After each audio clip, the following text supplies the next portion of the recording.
اللہ کی رضا ہی اصل کامیابی ہے۔ اگر اللہ راضی ہے تو دنیا بھی اچھی اور آخرت بھی سنور جائے گی۔ اگر اللہ میرے ساتھ ہے، اگر وہ مجھ سے خوش ہے، اگر میں اسے پسند ہوں تو مجھے دنیا کی کوئی پرواہ نہیں۔ ایک نوجوان لڑکا مسجد کے ایک کونے میں بیٹھ کے رو رہا تھا۔ ایک اللہ والے بزرگ نے دیکھا تو جا کے اس سے پوچھا، اے بچے کیوں رو رہا ہے؟ اللہ سے کچھ مانگنا چاہتا ہے؟ کیا تیری کوئی دعا قبول نہیں ہو رہی؟ کیوں رو رہا ہے؟ بتا تو صحیح۔ وہ نوجوان کہنے لگا، حضرت کیا بتاؤں، ساری دنیا کو راضی کرنے پہ لگا رہتا ہوں کہ لوگ مجھ سے خوش ہو جائیں، لیکن دل میں یہ ڈر رہتا ہے کہ ساری دنیا کو تو راضی کر رہا ہوں، لوگوں کو تو خوش کر رہا ہوں، کیا اللہ بھی مجھ سے راضی ہے یا نہیں؟ بس اسی بات کی ڈر کی وجہ سے روتا ہوں کہ اللہ مجھ سے ناراض نہ ہو جائے۔ مجھے نہیں معلوم کہ میرا اللہ مجھ سے راضی ہے یا ناراض ہے۔ تو اللہ والے کہنے لگے، اے بچے اگر تجھے اتنی فکر ہے، اگر تجھے اللہ کو راضی کرنے کی اتنی فکر ہے، اگر تو اللہ کی رضا کے لیے رو رہا ہے تو سمجھ جا کہ اللہ تجھ سے راضی ہے۔ دل میں یہ احساس پیدا ہونا بڑی بات ہے، ورنہ اکثر لوگ تو غفلت کی زندگی گزار رہے ہیں۔ زندگی گزر رہی ہے تو وہ بھی گزار رہے ہیں، بس چل رہا ہے، کوئی پرواہ نہیں۔ اللہ کے حکموں کو توڑ رہے ہیں۔ دنیا میں کس کام کے لیے آئے ہیں، کس مقصد کے لیے آئے ہیں، ہر انسان بھولا ہوا ہے۔ لاکھوں میں کچھ گنے چنے لوگ ایسے ہیں جنہیں فکر ہے کہ کیا ہم اللہ کو ناراض تو نہیں کر رہے۔ اگر تم ان سینکڑوں ہزاروں لوگوں میں سے ایک ہو جنہیں یہ فکر ہے کہ میرا رب مجھے دیکھ رہا ہے، میرے سارے اعمال کو دیکھ رہا ہے، میں کیا کر رہا ہوں، اگر تم اسی فکر میں رہتے ہو تو سمجھ جاؤ اللہ نے تمہیں چن لیا ہے، وہ تم سے راضی ہے، وہ تم سے خوش ہے۔ کچھ لوگوں میں تمہیں وہ نور نظر آئے گا کہ وہ عام لوگوں سے ذرا ہٹ کے ہیں۔ جب وہ کسی کے ساتھ کوئی بھلائی کرتے ہیں، کوئی نیکی کرتے ہیں تو احسان نہیں جتلاتے، نیکی کرتے ہیں اور آگے بڑھ جاتے ہیں، لوگوں پہ احسان نہیں جتلاتے۔ ایسے ہی لوگ اللہ کو پسند ہیں۔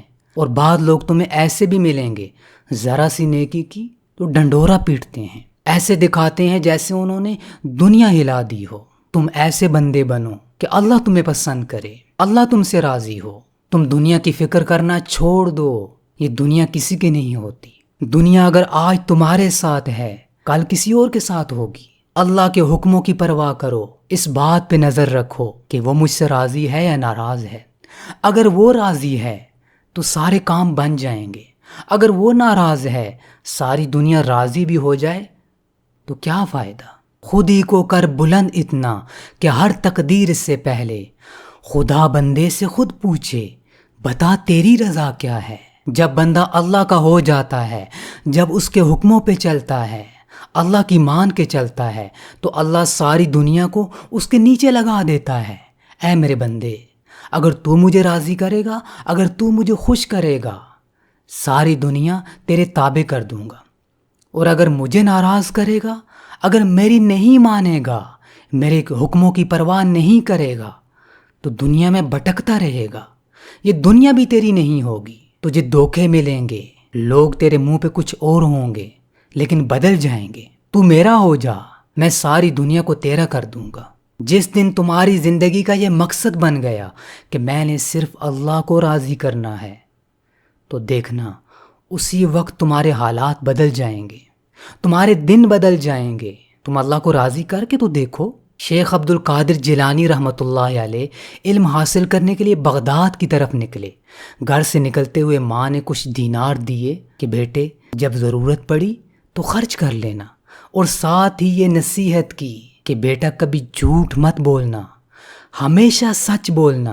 قافلے کے ساتھ بغداد کی طرف جا رہے تھے کہ راستے میں ڈاکوؤں نے گھیر لیا، سارے قافلے کو لوٹنے لگے، لیکن ان کی کسی نے پرواہ نہیں کی۔ چھوٹے سے لڑکے تھے، ایک ڈاکو ان کے پاس آیا اور پوچھنے لگا، اے لڑکے تیرے پاس کچھ ہے؟ تو اسے صاف صاف بتا دیا کہ میرے پاس اتنے دینار ہیں۔ اس نے سمجھا ویسے ہی کر رہا ہے، اس کے پاس کیا ہوگا، چھوٹا سا لڑکا ہے۔ وہ بے پرواہ سا ہو کے چلا گیا۔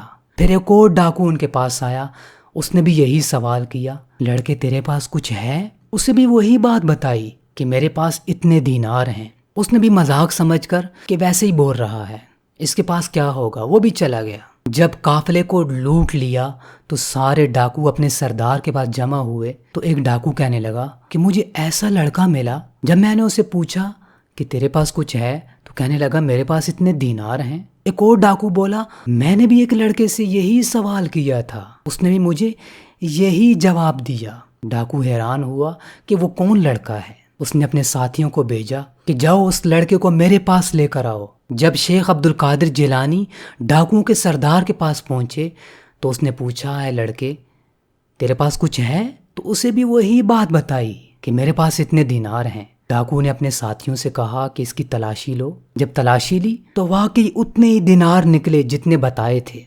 وہ بڑا حیران ہوا کہ یار کیسا لڑکا ہے۔ اس وقت تو لوگ چھپاتے ہیں کہ ہمارے پیسے نہ لٹ جائیں، ہمارا قیمتی مال نہ لٹ جائے، لیکن یہ تو بالکل سچ بتا رہا ہے۔ تو ڈاکوؤں کا سردار کہنے لگا اے لڑکے تو اتنا سچ کیوں بول رہا ہے؟ شیخ عبد القادر جیلانی کہنے لگے سفر پہ آتے ہوئے میری ماں نے مجھ سے یہ وعدہ لیا تھا، اے میرے بیٹے تو یہ وعدہ کر کہ تو کبھی جھوٹ نہیں بولے گا۔ میں نے اپنی ماں کے ساتھ یہ وعدہ کیا تھا کہ میں جھوٹ نہیں بولوں گا، تو میں جھوٹ کیسے بول سکتا ہوں؟ یہ بات سنی تو سردار کی آنکھوں میں آنسو آ گئے۔ کہنے لگا اے لڑکے تو اپنی ماں کے ساتھ کیے ہوئے وعدے کی اتنی پاسداری کر رہا ہے، لیکن میں اللہ کے ساتھ کیے ہوئے وعدے کو روزانہ توڑتا ہوں، روزانہ ڈاکے ڈالتا ہوں، روزانہ لوگوں کو لوٹتا ہوں، نافرمانی کرتا ہوں۔ مجھے اپنے رب کی کوئی پرواہ نہیں، اس وعدے کی کوئی پرواہ نہیں۔ دل میں اتنی زیادہ شرمندگی ہوئی۔ اسی وقت شیخ عبد القادر جیلانی کے ہاتھ پہ توبہ کی۔ جب اس سردار نے توبہ کی تو باقی ڈاکوؤں نے دیکھا کہ ہمارا سردار تو توبہ کر رہا ہے، انہیں بھی شرمندگی ہوئی۔ کہنے لگے غلط کام تو ایک ساتھ کرتے تھے، اب توبہ بھی ایک ساتھ کریں گے۔ سب نے اسی وقت توبہ کی اور ڈاکے والا کام چھوڑ دیا، اللہ کی نافرمانی چھوڑ دی کہ آج کے بعد روکھی سوکھی کھا لیں گے، بھوکے رہ لیں گے، لیکن یہ غلط کام نہیں کریں گے، اللہ کی نافرمانی نہیں کریں گے۔ وہی لڑکا جس نے اتنے سخت وقت میں جھوٹ نہیں بولا، اللہ کو راضی کیا، پھر اللہ نے اسے شیخ عبد القادر جیلانی بنایا۔ ہم کتنے جھوٹ بولتے ہیں، ہمارے تو دن رات جھوٹ میں گزرتے ہیں، نافرمانیوں میں گزرتے ہیں، پھر ہم یہ امیدیں لگاتے ہیں کہ اللہ ہم سے راضی ہو جائے گا۔ وہ کیسے راضی ہوگا؟ ہم نافرمانی کرتے ہیں، اسے ناراض کرتے ہیں، توبہ بھی نہیں کرتے، پھر جب ہماری دعائیں قبول نہیں ہوتی تو ہم یہ کہتے ہیں کہ اللہ تو ہماری سنتا ہی نہیں۔ وہ سنتا ہے، پہلے تم اپنے دل کو پاک کرو، اپنے اعمال کا محاسبہ کرو، اپنے آپ کو دیکھو تم کون سے اعمال کر رہے ہو۔ اللہ کا تو یہ وعدہ ہے اگر تم اس کے راستے پہ چلو گے، اگر تم اسے خوش کرو گے، اگر اس کی مان کر چلو گے، اللہ ساری دنیا تمہارے تابع کر دے گا، دنیا تمہارے مطابق چلے گی۔ پہلے اس کو راضی تو کرو، پہلے ایسے اعمال تو کرو کہ وہ تم سے خوش ہو، اس کو خوش کر کے تو دیکھو، دیکھنا تمہارے لیے کیسے راستے کھلتے ہیں۔